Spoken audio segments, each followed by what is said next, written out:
제가 별로 이렇게 별 볼 일 없는 사람인데 마치 별처럼 소개를 해 주셔가지고 좀 어색합니다. 그렇지만은 또 주어진 시간이어서 세미나를 위해서 왔는데 왜 이런 시간을 제게 줬는지 모르겠습니다. 아마 세미나 참석 프로모션을 위해서 주시지 않았나 생각이 드는데 제 얘기를 들으면은 프로모션이 아니라 아마 반대 급부가 생길까 걱정이 됩니다. 오늘 저는 짧은 시간 한 30분 정도 재림 성도의 삶 오늘과 내일이라고 하는 제목으로 말씀을 드리겠습니다. 재림 성도. 대충에는 공식적으로 저희들을 부르는 공식적인 명칭을 결의했습니다. 제7일 안식일 예수 재림 교인들을 풀 타이틀을 써서 부르든지 세븐스데이 어드벤티스트스라고 부르든지 아니면은 어드벤티스트스라고 부르든지 아니면 어드벤티스트 처치 멤버라고 부르든지 아니면은 책을 쓸 때는 어드벤티스트 크리스찬이라고 써라 이렇게 결의를 했어요. 그냥 우리는 일반적인 크리스찬이 아니에요. 어드벤티스트 크리스찬입니다. 재림 성도들은 재림이라고 하는 마지막 시간과 현재 우리가 살고 있는 이 시간의 이 과정에 여러 많은 우리가 감당해야 될 종말론적 책무가 있습니다. 이러한 책무들을 여러 말씀들 가운데서 찾아볼 수 있는데 그 가운데 하나가 이 이제와 그때, 이미와 아직이라고 하는 이러한 신학적 긴장 속에서 말씀하고 있는 말씀들이 성경에 여러 곳이 있습니다. 오늘 저는 그 말씀 가운데 한 말씀을 읽고 말씀을 나누겠습니다. 이것을 일종의 사도 바울의 신학의 한 축이라고 얘기하고 있습니다. 사도 바울이 13권의 책을 쓰고 신학자들이 얘기하기를 우리는 14권의 책을 썼다고 얘기하지만은 13권의 책을 썼다고 많은 학자들이 얘기하고 있습니다. 그 중에 히브리서를 빼고 근데 우리는 히브리서가 빠지면은 저희의 신앙의 한 축이 무너집니다. 재림 성도들이 가지고 있는 신학의 거대한 축이 있습니다. 오늘 우리 이삼용 박사님, 이삼용 목사님 선배라고 그랬는데 1, 2년 차이밖에 나지 않습니다. 친구예요. 우리 임세봉 목사님 지난 일요일 날 나성 로마린다 교회에서 성우의 모임을 갔는데 아마 설교 위촉을 받으시고 저는 또 와서 간단하게 무슨 환영 인사를 좀 전달해 달라고 그래가지고 가서 만났는데 만나자마자 장 목사님 다리가 안녕하시냐고 이렇게 질문하시더라고. 그래서 제가 깜짝 놀랐어요. 근데 우리 임세봉 목사님과 제가 한 방에서 신학 공부를 같이 하고 같이 공부를 했습니다. 근데 제가 공을 차다가 공을 잘못 차가지고 다리가 부러졌어요. 그래서 한 30일에서 40일 기부스를 해 있었는데 그때 많은 에피소드가 있는데 그 중에 하나가 우리 임세봉 목사님이 식당에 가서 트레이에 식사를 타가지고 매일같이 저에게 엘리야처럼 그렇게 먹였습니다. 제가 잊지 않고 있어요. 굉장히 아주 훌륭한 친구이자 또 동료입니다. 오늘 이렇게 뵙게 돼서 반갑습니다. 근데 고린도전서 13장 12절과 13절의 말씀을 제가 참 좋아합니다. 어제 한 친구가 밤에 갑자기 제가 있는 곳으로 찾아왔어요. 내가 이번에 나성중앙교회에서 한 장로님, 내가 존경하는 장로님이 돌아가셨는데 그 장로님을 위해서 특별한 순서를 하나 맡았는데, 일반적으로 목사님들이 예전적으로 말씀하는 말씀 이외에 정말 유가족들과 성도들이 감동을 받을 수 있는 말씀을 내게 좀 얘기해 줄 수가 없느냐.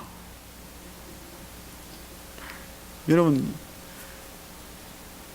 제가 그 얘기를 들으면서 우리가 너무 많은 얘기를, 공식적인 얘기를 듣고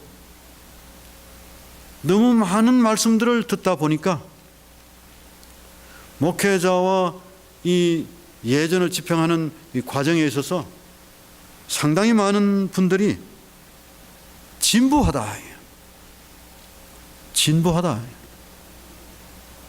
재림의 소망에 대한 얘기들이 무수히 성경에 많이 기록되어 있지만은 이미 우리는 6,000년이라고 하는 설정된 시간이 지나갔고, 노아의 홍수 120년설도 지나갔고, 희년설도 지나갔고, 모든 것들이 다 지나가고, 이제는 많은 목회자들이 덤으로 살지만은 이 시간이 상당히 길 것 같다. 그러니 이제 우리에게 더 이상 재림에 관한 얘기, 연대에 관한 얘기, 그리고 하늘나라에 관한 얘기, 로마 가톨릭에 관한 얘기, 너준비 성령에 관한 얘기, 일요 시험령에 관한 얘기, 이러한 얘기들이 좀 진부하게 들리니 좀 아주 프레시하고 좀 더 우리에게 방금 말씀하신 것처럼 다이내믹한, 역동적이고 어떤 면에서는 급진적인 레디컬한 얘기를 좀 해줄 수 없느냐. 그렇게 사람들이 기대하고 있는 것 같다는 것입니다. 그때 제가 몇 가지 얘기를 했습니다. 오늘 제가 준비된 말씀이 아닙니다만은 앉아서 어제 늦은 밤 계속 얘기를 나누었어요.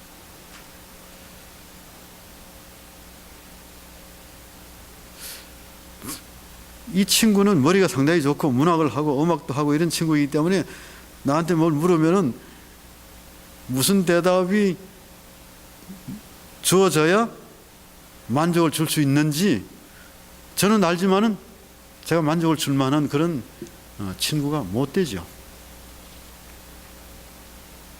이렇게 얘기했습니다.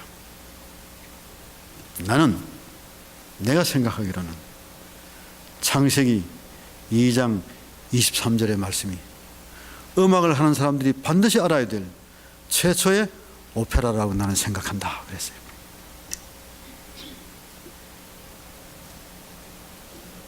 이는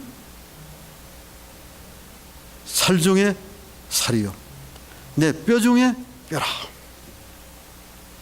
아담이 아내 하와가 하나님의 형상을 쫓아서 1장 27절의 말씀을 따라서 하나님의 형상을 쫓아서 지음을 받고 짓고 난 다음에 1장 31절에 하나님께서 사람을 보시니 심히 좋았더라. 이 좋았더라라고 하는 말의 원래 뜻은 이 히브리 말로 선하다고 하는 것입니다. 거룩하다고 하는 하나님의 품성을 얘기하는 것입니다. 하나님의 속성을 얘기하는 것이죠. 하나님께서 지으신 것들을 보실 때 좋았더라. 마지막 사람을 짓고 난 다음에 자기의 형상을 따라서 사람을 지었다는 말씀이에요. 형상이라고 하는 것은 단순히 모양을 얘기하는 것이 아닙니다. 하나님의 DNA가, 하나님의 생명이 마치 하나님의 호흡은 생명이죠. 히브리 말로 네샤마라고 하는데, 네샤마라고 하는 이 말은 루아흐라고 하는 말과 동의어입니다. 이 바람이라고 하는 말과 같은 말이에요. 하나님의 생명을 공급해서 주어서 사람을 창조하시고 사람이 되게 하셨습니다. 생명이 되게 하셨다고 말씀하셨어요.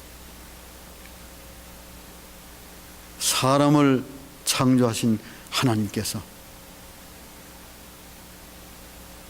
자기의 모든 사랑과 모든 꿈과 모든 희망이 아담에게 주어지고 아담과 평생 동안 배필로 살아갈 이 아내에게 하나님께서 동일한 방법으로 짓고 난 다음에, 물론 잠들게 한 다음에 갈비뼈를 빼서 그 다음에 살로 채우고 했지만은 여전히 네샤마를 공급해서 동일한 방법으로 하와를 창조한 다음에 그 하와에게 생명, 살아있는 영, 생명을 가진 존재, 아름다운 존재가 아담 곁으로 갈 때 아담은 너무나 큰 감동을 받은 것입니다. 이 감동을 만들어내는 다리가 하나님이셨습니다. 하나님이 창조주이시도 하나님이 나를 만드셨다는 것이죠. 나의 생명의 근원이고 내 존재의 원인이고 내가 살아야 할 이유이고 내가 에덴 동산의 주인일 뿐만 아니라 하나님의 영광을 드러내야 한다는 그런 절체절명의 첫 번째의 어떤 종교 심성을 그가 가지게 된 것이죠. 그건 바로 안식일을 지난 이후였습니다. 여섯 동안의 천지를 창조하시고 난 다음에 그 다음에 일곱째 날 하나님께서 쉬시고 복 주시고 거룩하게 하셨습니다. 2장 1절에서 3절입니다. 그런 다음에 인간을 어떻게 창조했는지 다시 2장은 리피트를 하는 것이죠. 리피트를 하면서 내가 어떻게 너희들을 창조하고 어떻게 하고 한 얘기들을 다 했습니다. 그런 다음에 이 아담이 아내를 보자 감격해서 부른 노래가 살 중에 살, 뼈 중에 뼈라고 했습니다. 그런데 이 얘기를 누가 했다고 생각하십니까? 성경 말씀 가운데서는 아담이 했다고 얘기하고 있습니다.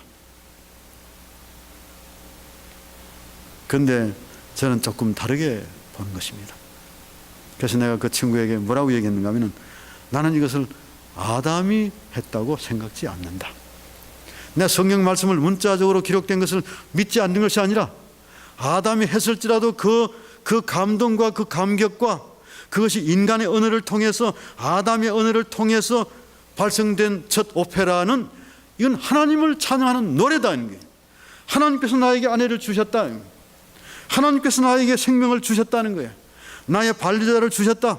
하나님께서 이 여인을 내게 주시지 않았다면 나는 반쪽 인생밖에 살 수가 없지만은 하나님은 비록 완전한 존재이시지만 완전한 분이시지만은 하나님께서 나에게 하나님의 형상을 닮은 또 다른 여인을 내게 주어서 우리가 함께 하나님을 찬양하고 하나님을 노래하고 하나님을 경배하고 하나님과 함께 산다는 것은 너무나 큰 축복이고 특권이라고 하는 것입니다. 그 노래는 천사들의 노래입니다. 욥기의 노래예요. 그 노래 소리가 일곱째 인을 떼실 때 정지한 것입니다. 그게 조용해진 것이죠. 하늘이 고요해졌습니다. 하늘이 고요해졌단 말은 하늘의 천사들이 잠깐 동안 이 지상에 일어나는 십자가의 사건을 너무나도 심각한 상황으로 목도하고 있는 하나님 아버지의 모습에 찬양을 할 수가 없었다고 기록하고 있습니다. 가장 아름다운 인간이 가장 슬픈 상황에 처했을 때 우리가 그에게 줄 수 있는 어떤 위로가 필요할 것인가? 아내를 잃었어요. 그 다음에 남편을 잃었습니다. 우리가 무엇으로 위로할 수 있겠습니까? 이 아내는 내 뼈 중에 뼈요 살 중에 살이라. 그런 다음 제가 요한복음 11장 30 몇 절이죠? 거기 있는 말씀을 제가 Jesus wept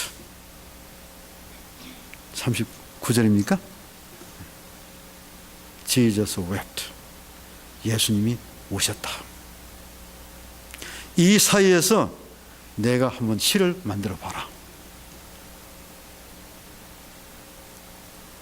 누가 더 기뻤고 누가 더 슬펐나? 여러분,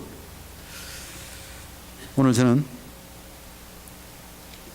잠깐 서론으로 말씀을 드리고 있습니다만 저는 이 말씀을 읽으면서 이렇게 얘기했습니다. 이 사이에 제가 이 얘기를 들려줬습니다. 친구야, 우리가 이제는 거울로 보는 것처럼 힘이 하나. 그때에는 얼굴과 얼굴을 대하여 볼 것이다. 이제는 거울로 보는 것처럼 희미하다는 것입니다. 지금 우리가 살고 있는 이 시대에 비록 우리가 재림신자를 할지라도 우리의 신앙이 사실상 우리의 신앙의 좌표를 한번 찍어봐라. 정말 수학에서 말하는 플러스 이 지점에 우리가 있는가를 한번 확인해 봐라. Y는 X라고 하는 양성 이 선이 똑바로 꺼져 있는지 한번 확인해 보자. 제 자신을 돌아볼지라도 제 자신에 대해서 회의를 가질 때가 있습니다. 내가 이래서는 안 되는데 하는 때가 참 많습니다. 근데 제가 다시 용기를 얻어요. 왜냐하면 우리가 비록 주님께서 이 땅에 오실 것을 생각하고 그것도 매우 빨리 오실 것을 생각하고 6,000년이라고 하는 때를 설정해서 적어도 기원 서기 2,000년 되기 전에는 반드시 예수님께서 오실 것이다. 그래서 결혼도 미룬 사람도 있고 또 생업을 포기한 분들도 계시고, 제가 목회했던 그 시골 지역은 입산 성도들이 살았던 곳입니다. 경상북도 봉화군 춘향이라고 하는 지역입니다. 9개 교회가 있었는데 그중에 7개 교회가 산속에 있습니다. 제가 그곳에서 2년 동안 목회를 했습니다.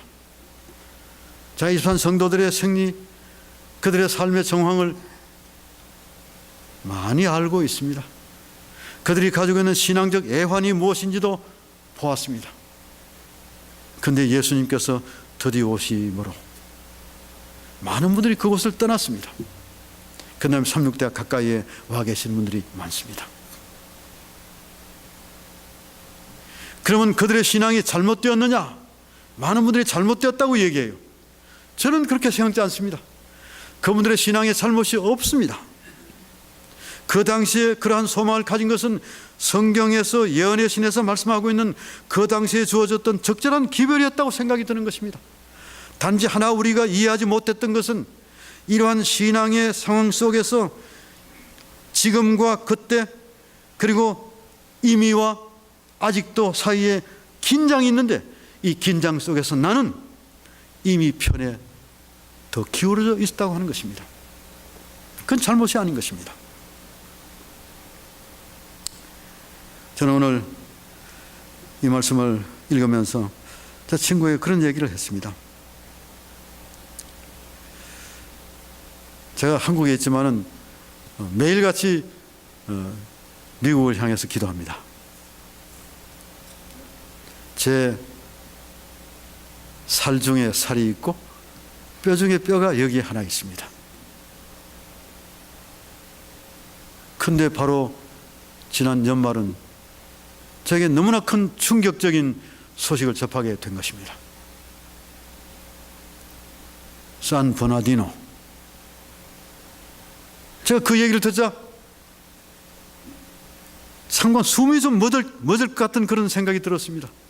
미국에서 사건이 나면은 그 사건이 보통 범상한 사건이 아닙니다. 상당히 아주 큰 사건들이고, 미국의 사건들은 꼭 세계 뉴스를 탑니다.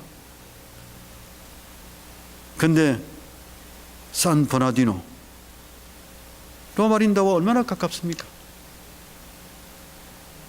우리 신자들과 가족들이 거의 산 버나디노에서 샤핑을 하고, 산 버나디노에서 하고, 제가 아는 몇 아이들, 그 다음에 친구들의 자녀들은 그곳에 클리닉을 가지고 있고,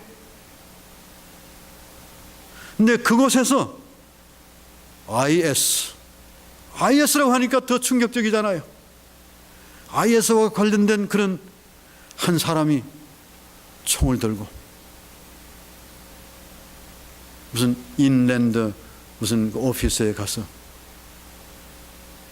아마 장애인 시설에 가서 총격을 가해서 14명이 죽고 17명이 다쳤다. 바로 전화했습니다. 안전하냐? 안전하다.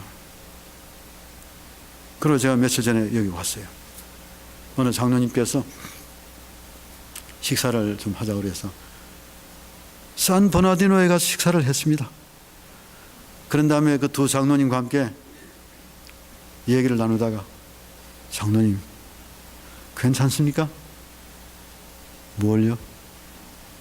산 버나디노가 여기가 산 버나디노 아닙니까? 그렇다고 그 총격 사건에 대한 얘기를 제가 끄집어냈어요. 그것이 얼마나 멀리 떨어져 있느냐 그랬더니 5분 거리에 있다는 것입니다. 제가 제안을 했습니다. 장로님 한번 가볼 수 있습니까? 가자고. 그래서 두 장로님과 함께 저희 부부가 넷이서 그곳에 갔습니다. 내가 장로님 말씀하시기를 내리지는 말라고 그냥 둘러만 보고 오자고. 그래서 저희가 그 현장에 갔습니다. 담벼락에 꽃들과 편지들이 걸려 있고 정문 앞에 꽃들이 놓여져 있고 아무 사람들은 보이지 않지만은 그 장애인 시설 앞을 지나가다가 잠깐 제가 차를 세워 다시 한번 제가 보면서 바로 이곳이 그 현장이구나. 로마랜드가 얼마나 평화스럽습니까? 산 버나디노가 얼마나 조용하고 행복하게 보이는 곳입니까? 그 현장에서 그런 사건이 발생한 것입니다. 근데 정작 이런 사건이 미국 땅에 일어났고 내 아이와 가장 가까운 곳에서 일어났지만 내가 해줄 수 있는 것은 아무것도 없었다고 하는 것입니다. 내가 그 아이에게 혹은 그들을 위해서 혹은 미국을 위해서 해줄 수 있는 일은 아무것도 없었다고 하는 것입니다. 그럼에도 사회는, 국가는, 그리고 교회는 현재대로 그냥 돌아가고 있는 것입니다. 제가 이 말씀을 읽다가 불현듯 좀 다른 방식으로 한번 생각해 보게 된 것입니다.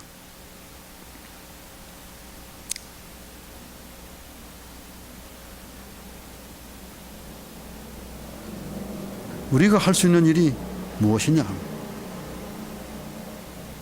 재림 성도들이 현재 가지고 있는 재림 신앙으로 무엇을 할 수가 있습니까? 많은 분들은 얘기하기를 내가 내 구원을 마치 침노해서 striving for라고 그러죠.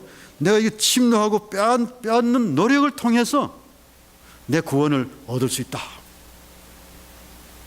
나는 마치 요즘 이제 이 재림과 관련한 재림의 지연, 소위 말하는 지연 신학을 연구하는 학자들 사이에 두 견해가 있습니다. 왜 예수님께서 아직 오시지 않느냐?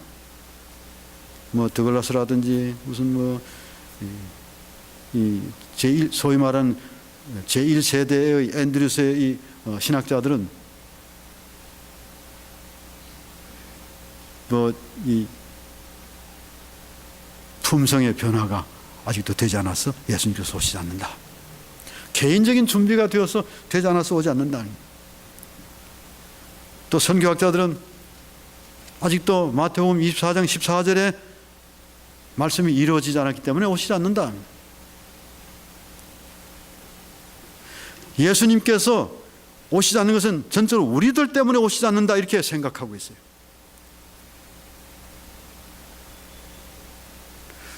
근데 지금 현재 세상이 돌아가고 있는 모든 형편들은 어떤 면에서 우리의 기도와 우리의 신앙과 나의 생각과 나의 노력과 나의 어떤 발언과 그거와는 상관없이 세상이 돌아가는 것처럼 보인다는 말씀이에요. 저는 어떤 책을 읽다가 독일의 사회주의 그리고 나치당의 수장이었던 아돌프 히틀러에 대한 얘기를 읽게 되었습니다. 왜 히틀러가 그렇게 잔인한 사람이 되었을까? 히틀러를 보는 양면이 있습니다. 히틀러는 독일이라고 하는 나라를 마치 이 세계제 1차 대전에서 패배한 이후에 그 명예를 회복하고 최고의 국민, 1등 국민을 만들 수 있는 유일한 지도자가 히틀러다. 또 다른 측면에서는 600만 유대인들을 학살하고 심지어 이상적인 마치 신성 로마 제국 당시 때의 독일처럼 한번 최고의 국가를 건설할 수 있는 이상적인 패러다이스를 만들 수 있는 그런 국가 건설을 하기 위해서는 아돌프 히틀러가 필요했는데, 히틀러는 이 일을 위해서 심지어 20만 명의 장애자도 살해한 그런 끔찍한 사람이다. 그야말로 역사에 길이 남을 인물이지만은 가장 마귀의 원흉에 가깝다, 이렇게 이야기하는 사람도 있습니다. 그런데 히틀러에 대한 기대가 송두리째 무너진 것은 약관 56세의 나이에 그의 자살로 생을 마감하고 만 것입니다. 모든 게 끝나버리고 말았습니다. 독일이 세계 최고의 국가가 된 것도 아니고 신성 로마 제국의 황제가 누렸던 영화를 다시 회복한 것도 아닙니다.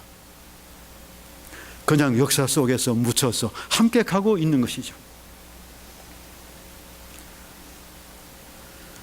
저는 이 성경 말씀 속에서 고대 근동을 제패하고 저 남쪽에서 올라오는 애굽의 세력을 막고, 그리고 이 팔레스타인 지역의 모든 패권들을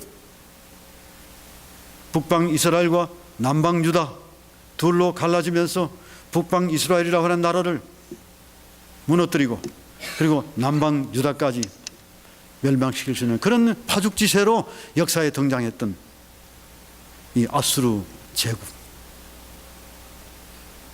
이런 제국의 그 위용 앞에 히스기야는 아무런 역할도 감당할 수가 없었습니다.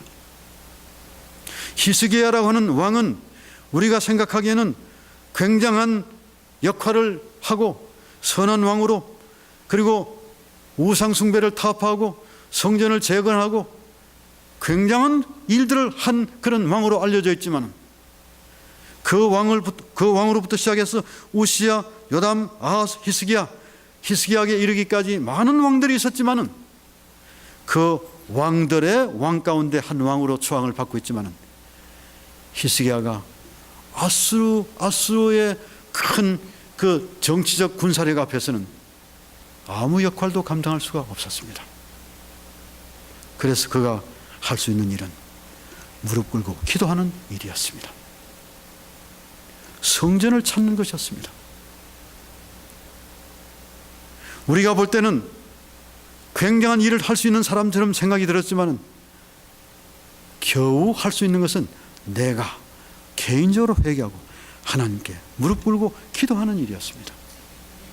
그때 하나님께서 성소에서 마치 시편 121편 4절에 있는 말씀처럼 성소에서 말이에요, 내가 모든 것을 알게 되었다고 얘기한 그 얘기처럼, 그 아삽의 후예들, 아삽의 노래 가운데 있는 얘기 아니겠습니까? 다윗이 그 노래를 함께 읊지 않았습니까?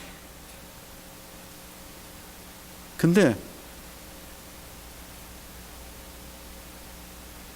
우리 자신이 아무것도 할 수 없다, 나는 아무것도 아니다.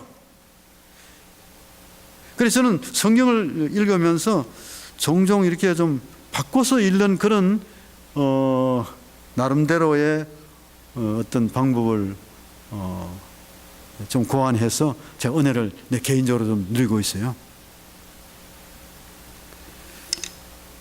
예를 들어서 여기에 고린도 교회는 고린도로 사도 바울의 그 편지서 가운데서 가장 긴 편지가 이 고린도 전후서입니다. 편지가 길다고 하는 말은 문제가 많다고 하는 것이죠. 문제가 많다고 하는 것은 스스로가 문제를 해결하려고 생각하는 그런 인본주의적 신앙이 팽배했다고 하는 것이죠.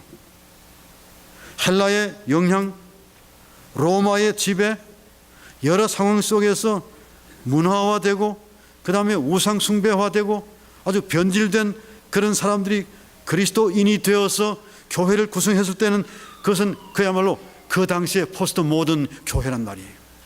이런 포스트 모던 교회에 어떤 기별이 그 성도들의 흔들리는 신앙의 추를 바로잡고 하나님 편에 서게 해서 신흥 종교처럼 부상한 기독교가 어떻게 제자리를 잡을 수가 있도록 할 것인가?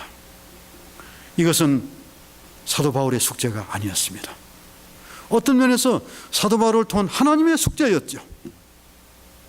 그런데 그 하나님의 숙제를 어떻게 해결했는가라고 하는 것입니다. 그건 바로 하나님의 사랑이라고 하는 것입니다.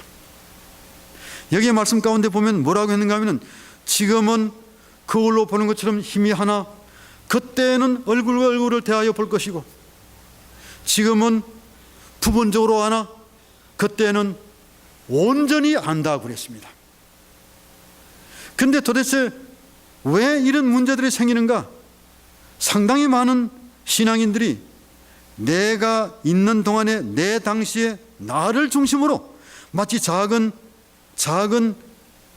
그 호수에 작은 돌멩이를 던져 조그마한 이 물방울 파분이 온 호수에 영향을 주어 내 존재 가치를 이렇게 입증시키려고 하는 인본주의적인 사관이 우리에게 있지 않나.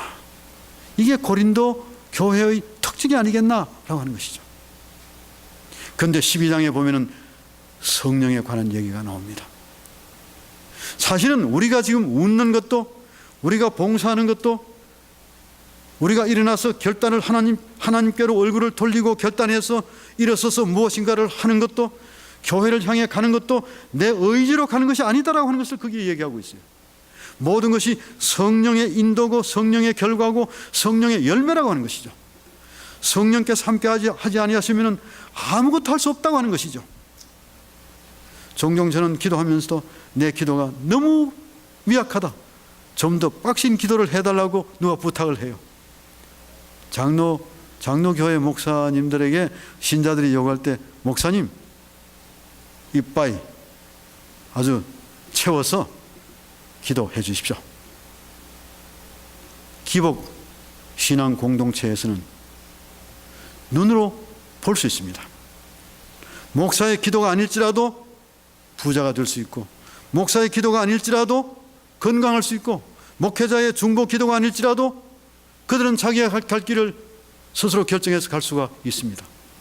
그럼에도 불구하고 목회자에게 그것을 요구하는 것은 일종의 인본주의적인 종교의 계약관계 속에서 이 사람을 마치 신을 대신하는 중보자처럼 세워서 그들을 통해서 카탈시스의 장을 만들려고 하는 것이죠.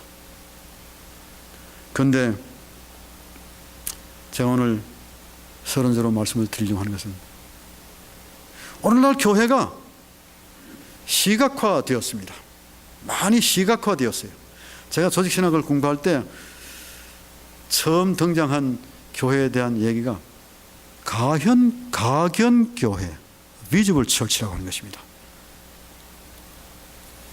기억나세요? 우리 신학 공부할 때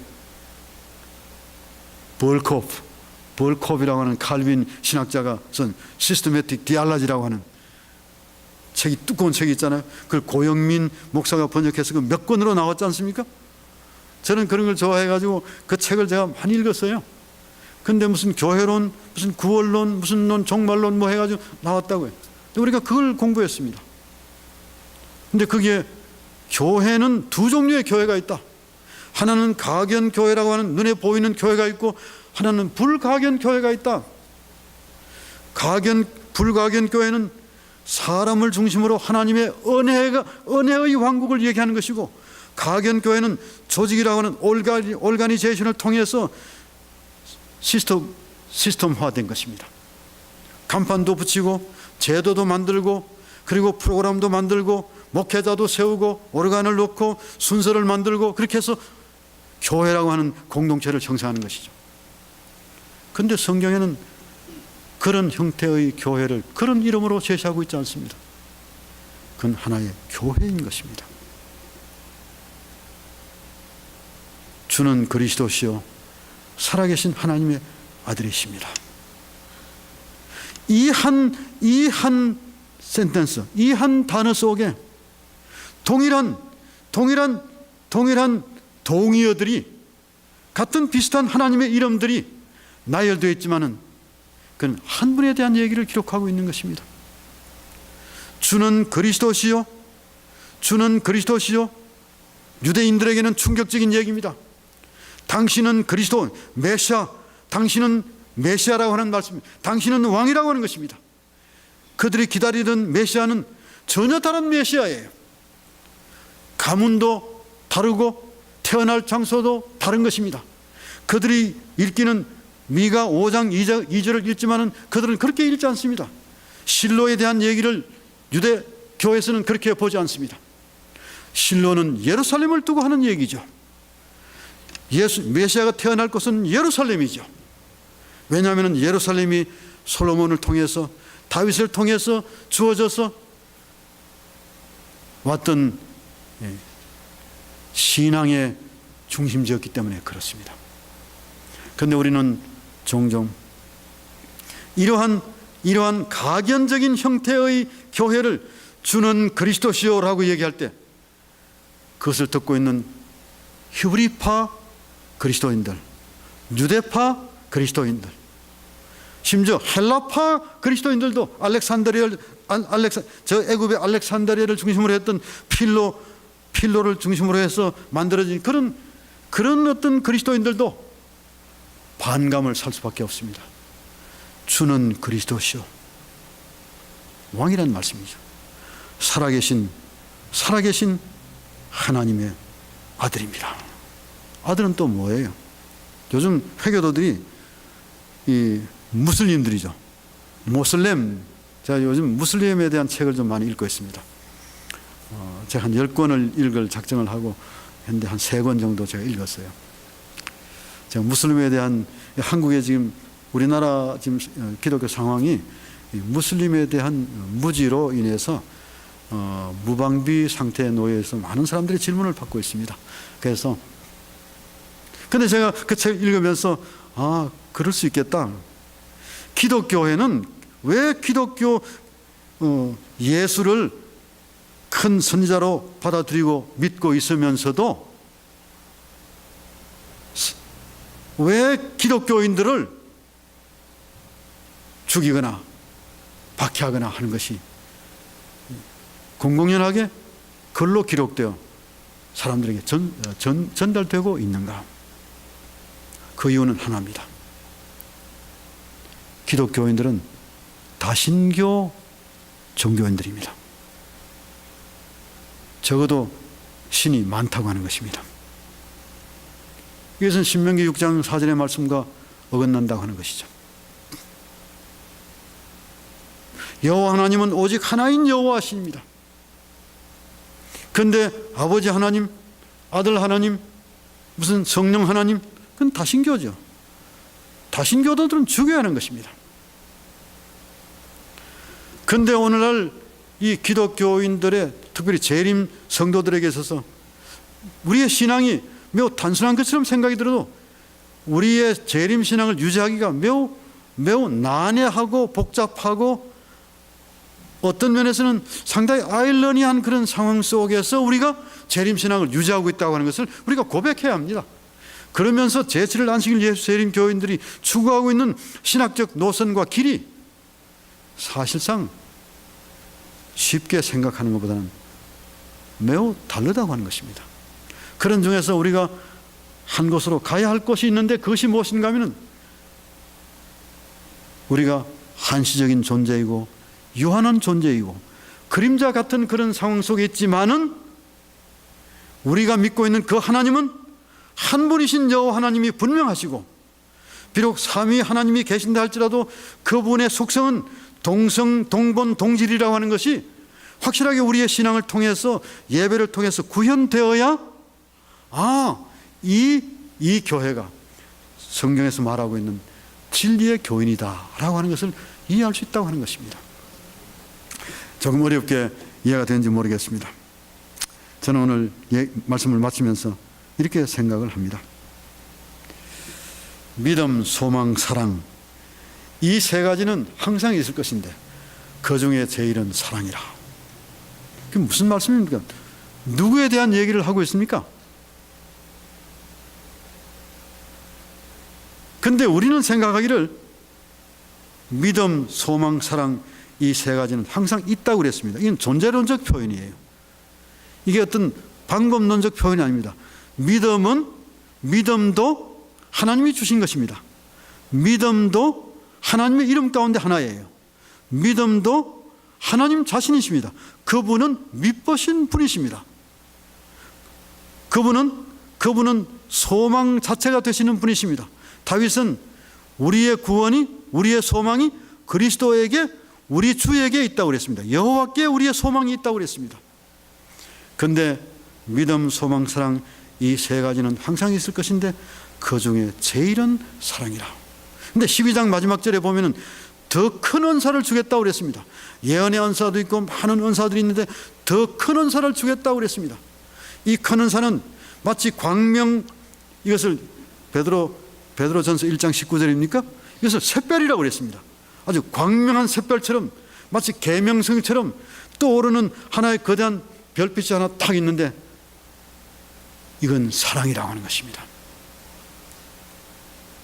그런데 그 다음에 얘기하기를 뭐라고 했는가 하면 사랑은 오래 참고, 사랑은 온유하며, 사랑은 투기하지 않으며.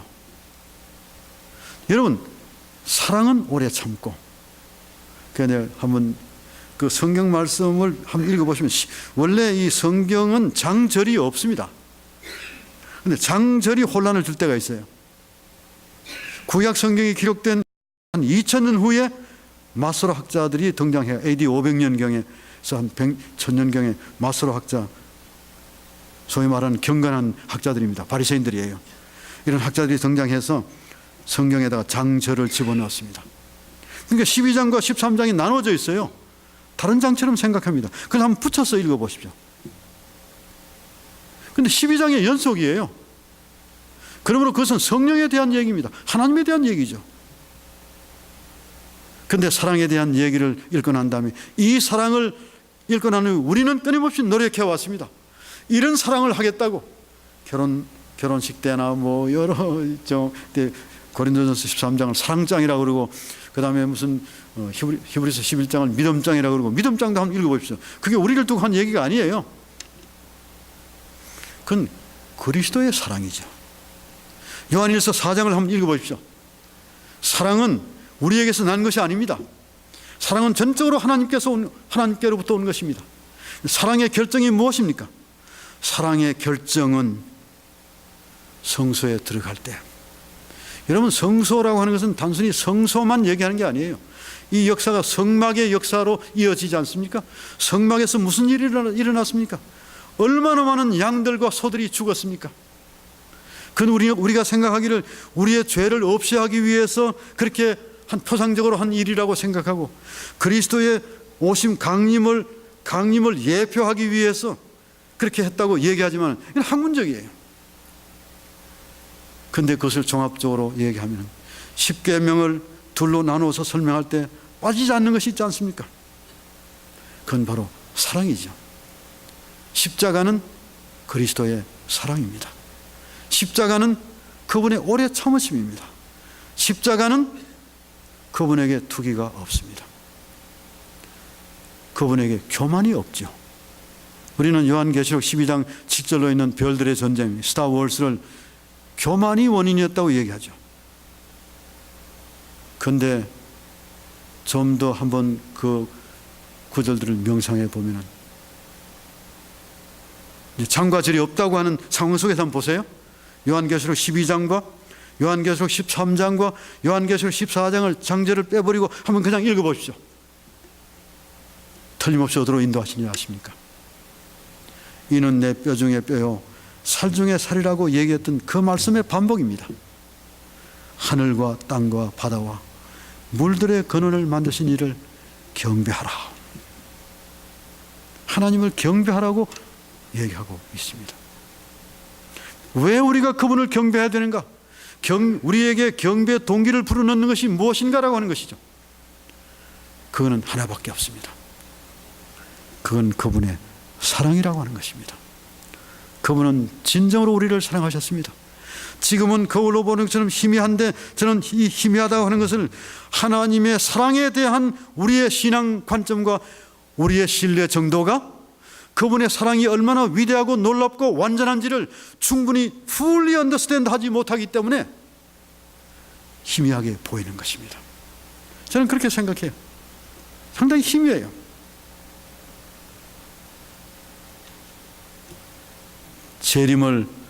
재림을 고대하는 것이 지루하게 생각이 들 때가 있습니다. 그런데 정작 누가 재림을 더 고대하고 있습니까? 저는 앤드류스에서 그 논문 가운데 아주 간단하고 아주 짧은 신학자의 논문이 하나 있습니다. 랄프 닐이라고 하는 분이 쓴 논문이 있어요. 랄프 닐이라고 하는 분이 쓴 논문의 제목이 뭔지 아십니까? A Study on How Long, O Lord입니다. How Long, O Lord.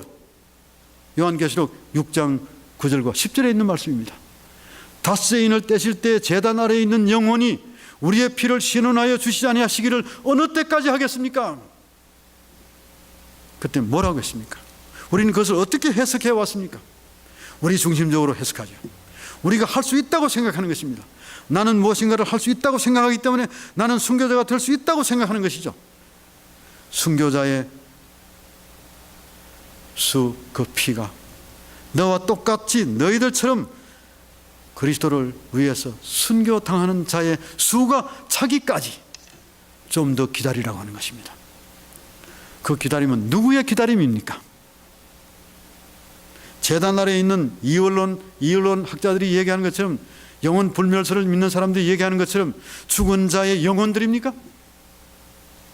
지난번에 우리 교황이 한국에 와서 시복 미사를 드려가지고 103명의 성인들을 시복해서 이제는 선언하는 것입니다.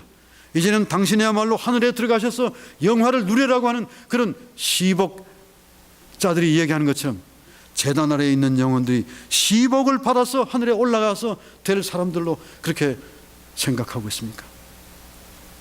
저는 그 부르짖음은 그리스도의 눈물로 생각해 본 것입니다. 그리스도의 눈물이라고 하는 것입니다. 그리스도의 가슴이라고 하는 것입니다. 그리스도의 아픔이죠. 십자가의 고난, 십자가에서 모든 것이 다 이루어졌음에도 불구하고 아직도 유예의 시기를 연장해서, 유예의 시기는 덤으로 준 시기죠. 이 타임 오브 프로베이션은 그야말로 그냥 준 것입니다. 이거는 한계가 없는 것입니다. 길 수도 있지만 아주 짧을 수도 있습니다. 전적인 하나님의 은혜입니다. 우리가 살고 있는 이 시기는 그냥 조사 심판 인베스티게이티브 저지먼트에 있는 게 아니에요. 그래서 우리가 이 많은 학자들이 이 인베스티게이티브라고 하는 것이 지나치게 사법적이고 형사적인 것 같으니까 이 용어를 바꾸자고 하는 것입니다. 프리 어드벤트 저지먼트, 재림 전 심판이라고 이름을 바꿨습니다. 여러분, 이름을 바꾼다고 해서 그 내용이 달라집니까? 아니에요.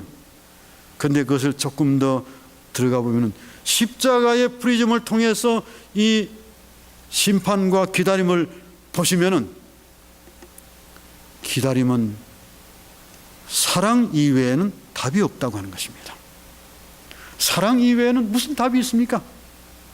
저는 최근에 조셉 베이츠의 전기를 제일 먼저 번역하게 되지 않았습니까?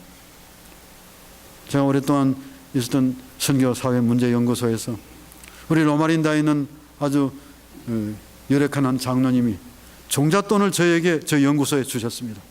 그런 다음에 조셉 베이츠에 대해서 연구를 해달라는 것입니다. 우리 몇 교수들이 함께 모였습니다. 누구의 전기를 가장 먼저 번역하면 좋겠느냐? 조셉 베이츠를 번역하자. 그 돈을 기부하신 분이 조셉 베이츠에 대한 애정이 많으신 분입니다. 제가 그걸 제 1호로 번역을 했습니다. 제7일 안식일 예수 재림교, 조지 R 라이시 쓰신 책 가운데 보면 재림교회의 진정한 설립자는 조셉 베이츠라고 그랬습니다. 우리는 엘렌 G 화이트, 그 다음에 제임스 화이트로 생각하고 있지만은 제임스 화이트과 엘렌 G 화이트과 조셉 베이츠가 코파운더입니다. 공동 설립자예요. 공동 설립자 가운데서 이 교회를 조직하고 회의체를 통해서 재림교회를 출발시킨 사람이 조셉 베이츠입니다. 조셉 베이츠는 고집이 세고, 조셉 베이츠는 물불을 가리지 않는 사람, 비록 자녀들은 한 명도 우리 교인이 없습니다. 그야말로 나홀로 신자입니다. 근데 그가 한 일들을 보면은 너무나 많은 일들을 했습니다. 근데 그분이 끝까지 붙잡혀 있었던 것은 재림교회를, 많은 지도자들이 재림교회를 떠났습니다. 윌리엄 밀러도 떠났죠. 그래서 우리가 윌리엄 밀러를 재림교회의 출발과 역사적으로 연결시키지 않습니다. 다만 그 운동만을, 밀러 라이트 무브먼트만을 연결시키지 재림교회의 조직과 역사를 밀러와 연결시키지 않습니다. 그런데 조셉 베이츠는 끝까지 재림교회에 남아 있었습니다. 그가 제일 먼저 안식일 기별을 제임스 화이트과 엘렌 G 화이트에게 전했던 사람입니다. 그 이후로 제7일 안식일이 들어간 것입니다. 만약에 조셉 베이츠가 아니었더라면 그냥 어드벤티스트 처치, 그 다음에 그렇게 G.I. 버틀러라든지 뭐 이런 분들이 좋아했던 S.N. 하스켈 이런 분들이 좋아했던 하나님의 교회, 처치 오브 가드, 그 이름을 선택했을 것입니다.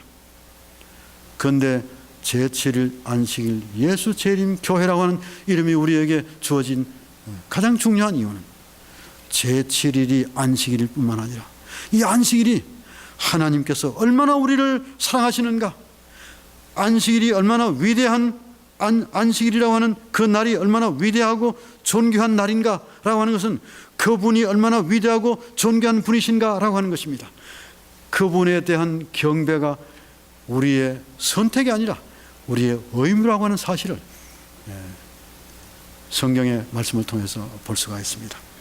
이제 저는 말씀을 두서없이 줄이면서 오늘 저는 제가 준비한 말씀을 드리지 아니하고 좀 서론적인 말씀을 드리면서 프로모션이 되었는지 모르겠습니다만은 세미나에 좀 참석하시면은 제가 세미나에서 여러분들에게 제 신학이 일천하지만은 제가 준비한 파워포인트를 잘 만든 게 있습니다.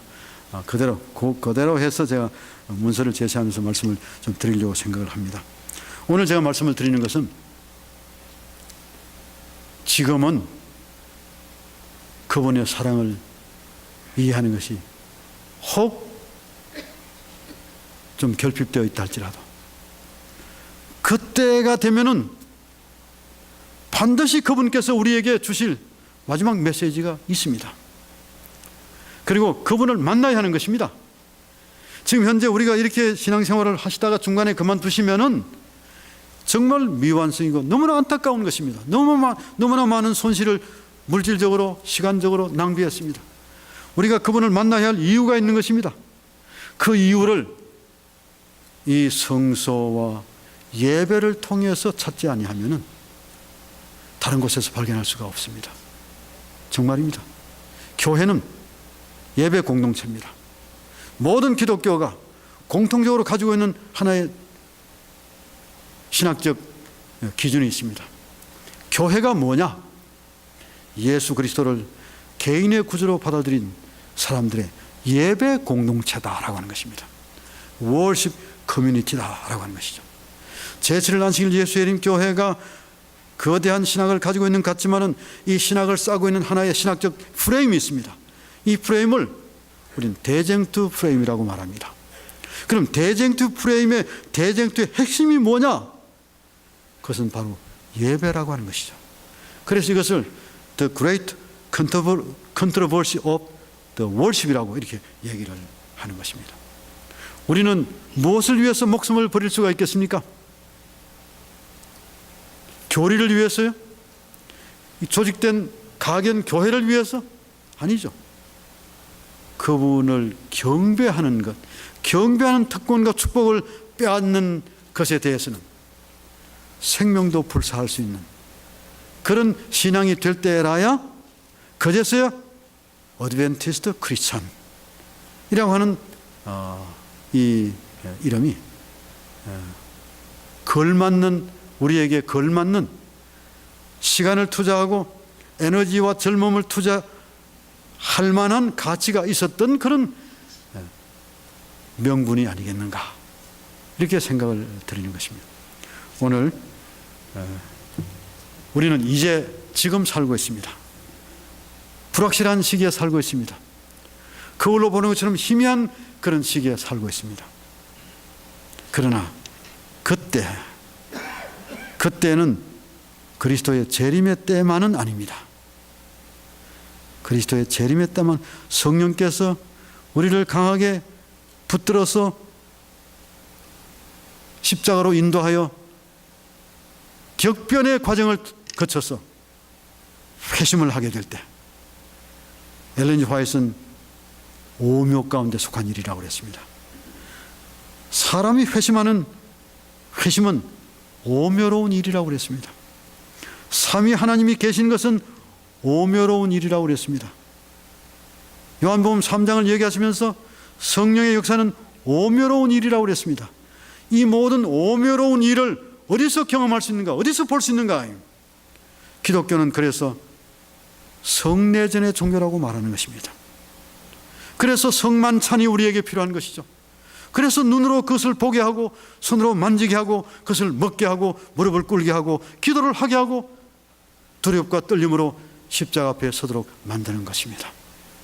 우리는 이 떨림이 이제와 그때, 그리고 이미와 아직 사이에 신앙적 불확실한 이 텐션을 해결할 수 있는 유일한 방법이 성소에서다, 예배를 통해서다 라고 하는 말씀을 드리면서 말씀을 줄이겠습니다.